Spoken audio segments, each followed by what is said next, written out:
I would throw myself around like an epileptic fit, a seizure, and I'd have them for hours and hours and hours. I couldn't stand to be touched anywhere on my body and screamed and cried day and night. I was always screaming, like crying continuously. I had a red rash. They didn't know what was wrong. I was often anxious in crowds. I was often anxious around other people. I didn't get along very well with most of the kids at school. Fatality was reasonably high, with death resulting in 10 to 33% of cases. I think it's amazing I'm sitting here talking to you.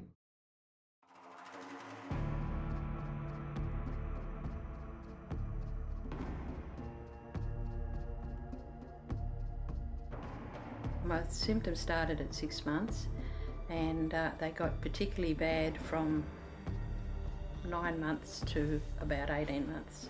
I would have convulsions for hours at a time, and my mother would have to put me into cold water to get my temperature down. I was sick right from a baby right through. I would stop breathing in my sleep, and they would have to start me up again with an oxygen tank. 5 of my siblings died in infancy. 3 of them died from Pink's disease. I did contract that disease, but fortunately I survived.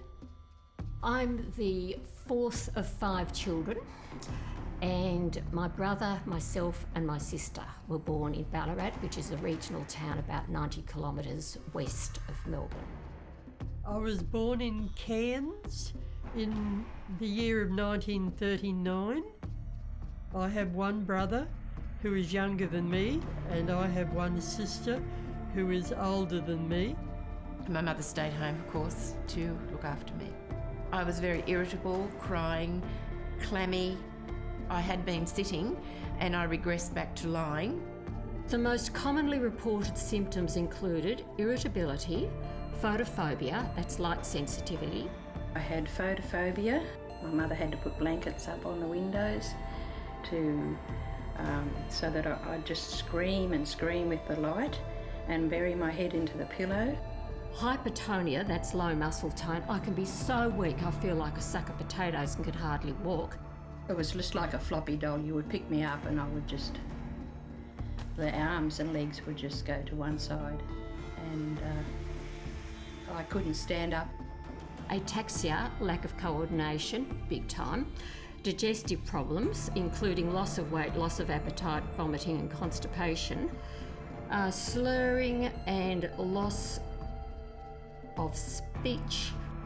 Very isolated, I suppose, would be the word. It was really hard to keep eye contact with adults, and I can remember being abused by a teacher one day and standing in front of me, in front of the class, and saying, "You look at me, you ignorant little girl, when you talk.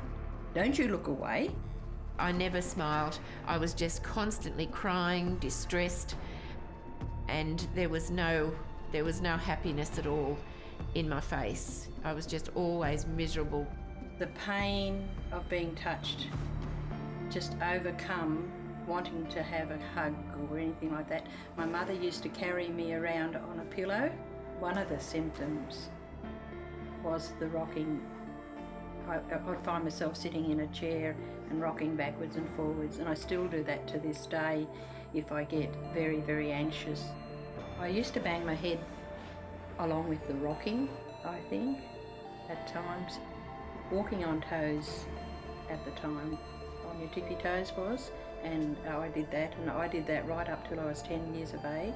My hands were very clammy and cold and wet and pink and very sort of like a deep pink, very sore, and didn't like being touched at all. My hands and feet turned bright pink, almost red. Then the skin peeled off them. I was like, my mother said, like a snake. When I was 2, they sent me home and said, if you manage to get her to survive to the age of 10, she will probably be all right. I heard them say that at the most they would expect me to survive another 3 years. 15 would be the most. And so that was a shock, but I never let on to my parents. I heard it until I was 21.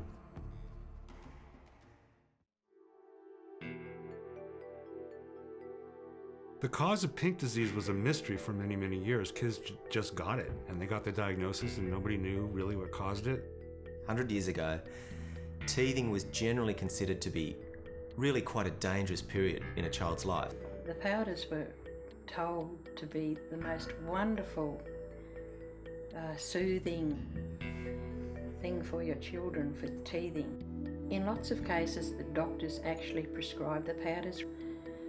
So my mother went to the local child nurse and she recommended the teething powders that were readily available at the time.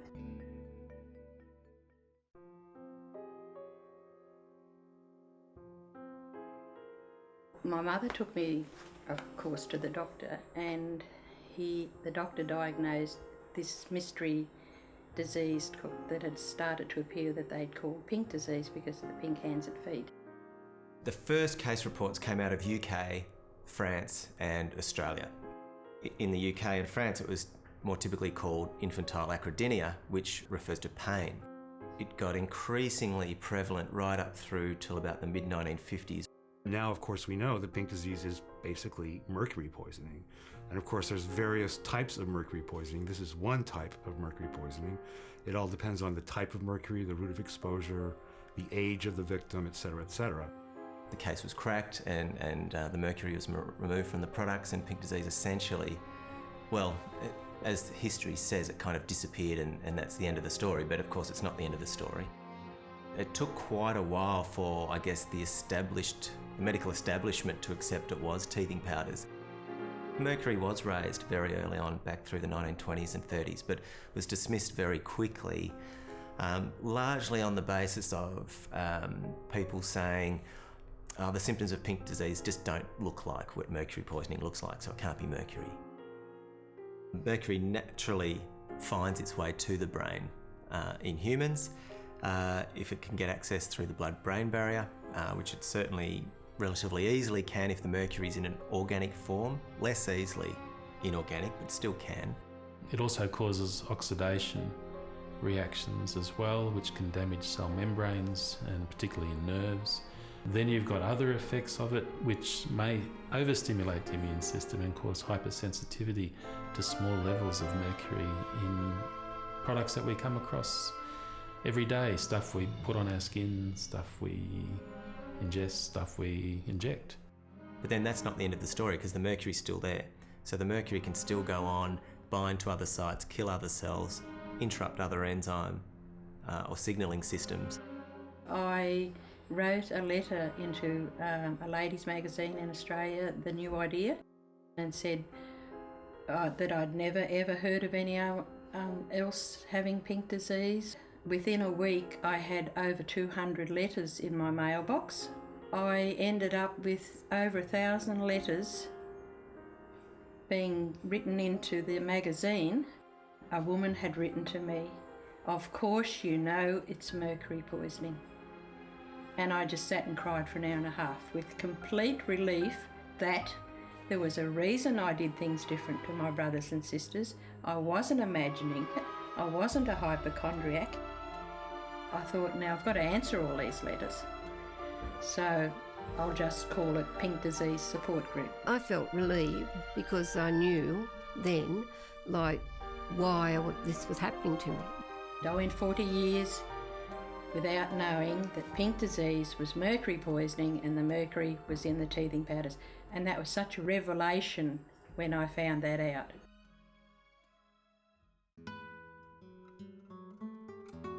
I'm still photophobic and noise sensitive. I really am.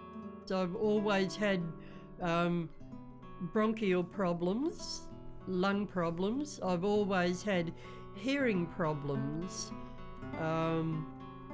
And I sometimes wonder whether the cancer that I have now might be somehow involved with the pink disease.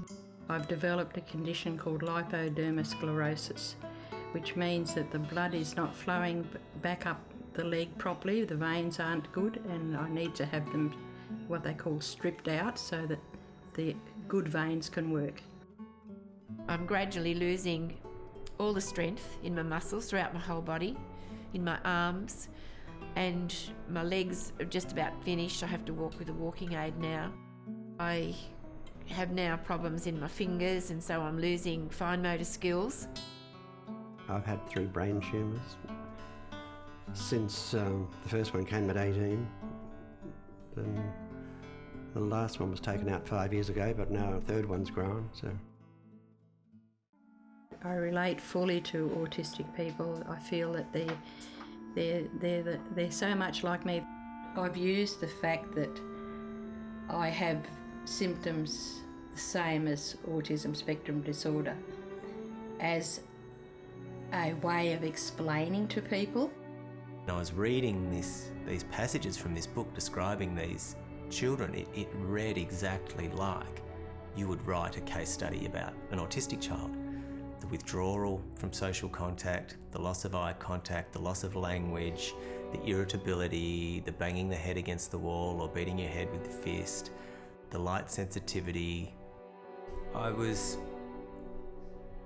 speechless after reading this book. I really was. I read it in a sitting. I was looking into the various types of mercury toxicity and how they presented in the human body, what the symptoms were, and of course it struck me how similar many of the symptoms of pink disease were to autism. The children that I met with autism presented with things like lack of eye contact, lack of social ability, repetitive behaviors, rocking behaviors, hand flapping, toe walking, and we see a lot of that in pink disease as well. Children with autism tend to be very, very sensitive to touch. If you touch them, they might recoil or even scream out loud because it's painful. They're terrified of loud noises. They're very averse to bright light. As I was researching my book and interviewing people like Lynn Redwood from Safe Minds with her son Will, it really struck me how similar some of the symptoms and some of the disorders were between pink disease and autism. In Will's case, for example, he had severe bronchial issues. He had lung issues, and we know for a fact that people with pink disease still to this day suffer from severe bronchial issues and lung issues. I think the research is very clear that there's an association between mercury and autism. The precise nature of that association is far less clear. The fact that mercury can and does produce syndromes and symptom presentations that look exactly like autism, hence the pink disease analogy, that's well understood. Everyone had been hypothesising that people who got pink disease had an idiosyncratic sensitivity to mercury. And we thought about that and we thought if there is a genetic basis at all to that sensitivity, then potentially that would carry through the descendants of those pink disease survivors. I think there is a higher incidence of autism and ADHD and all those behavioural problems in pink disease people. I definitely do. There is a definite connection. If mercury is somehow associated with having autism, you would then expect to see more autism amongst the descendants of people who survive pink disease. So we went and looked at that and we surveyed the pink disease survivors in Australia through the Pink Disease Support Group. We received the data on thousands of children and grandchildren of these survivors, and we found that the rate of autism amongst those grandchildren of pink disease survivors was 1 in 25. So that compared to our Australian population prevalence matched birth year to birth year about 1 in 160. So we had a 7 or 8-fold elevation in autism prevalence amongst pink disease survivors' grandchildren, but only 1 in 500 of the children being exposed were getting pink disease. So we knew that there was this individual sensitivity. We knew there was something not quite right with Paul in his reactions to people. He wouldn't, he'd hide behind me. He wouldn't socialise at all. And he was very excitable And I realise now that I've heard more about Asperger's because my grandson has it, that my son actually had that and it just wasn't recognised. He didn't have any friends. All of his school photos, Paul looks away, all of his school photos. He doesn't like the flash camera, never has. Grandson Mark is a gem. He loves computers. He just he didn't excel at school, but he couldn't make friends. He used to sit on the in the school playground and count the number of cars that went round the roundabout at lunchtime. If I've had mercury poisoning and if I've passed a gene down that's caused my son to have Asperger's and my grandson and my granddaughter, well then yeah, I feel really bad. But it's not my fault. Well, We have a beautiful daughter. Carolyn, unfortunately, has developed ADHD, which I was unaware of. I wasn't even aware that such a thing existed. Stephen was extremely clingy as a baby, liked his own company even back then. His teacher had noticed that he'd sit on the chair and rock.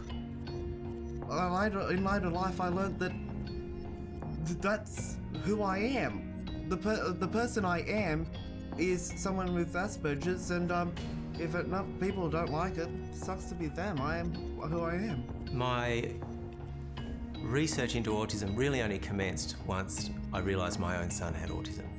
There's a great deal of research that accepts autism as, well, it just is, and it's here, so let's just deal with it. But I don't think it's healthy. I don't think history suggests we should give up on autism like that.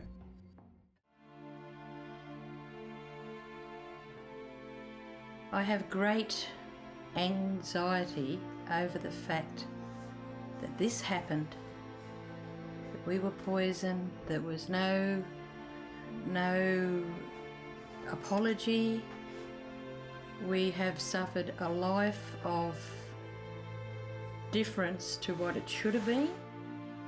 Back in the 30s, 40s, and 50s, all these children were getting sick and nobody knew what it was. And the people who put the mercury into the teething powder said it couldn't possibly have been that product.